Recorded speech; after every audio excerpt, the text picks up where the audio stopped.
Just a couple. All right. Thank you.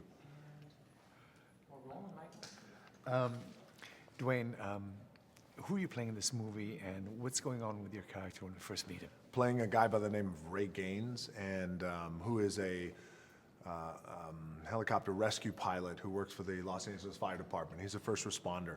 And what we immediately know about Ray Gaines is he's pretty good at what he does.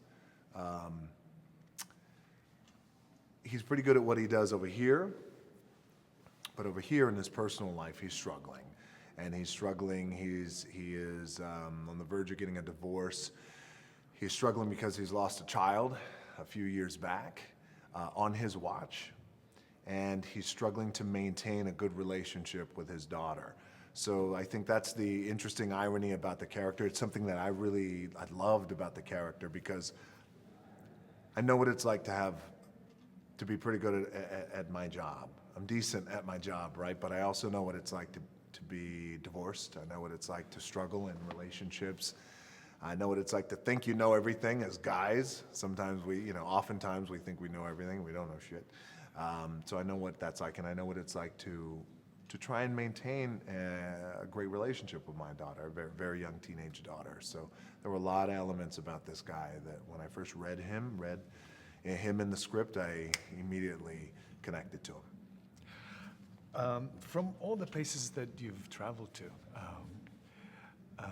which places do you find have been most opening for your mind?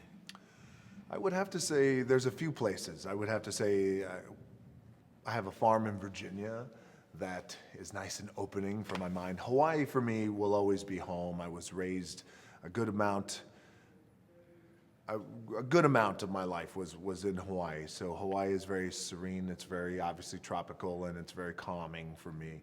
But to be honest with you, anytime I'm at home is really for me. And because me just going out to malls or shopping or anything like that, that's gone bye-bye. Like I can't do that anymore. So there's no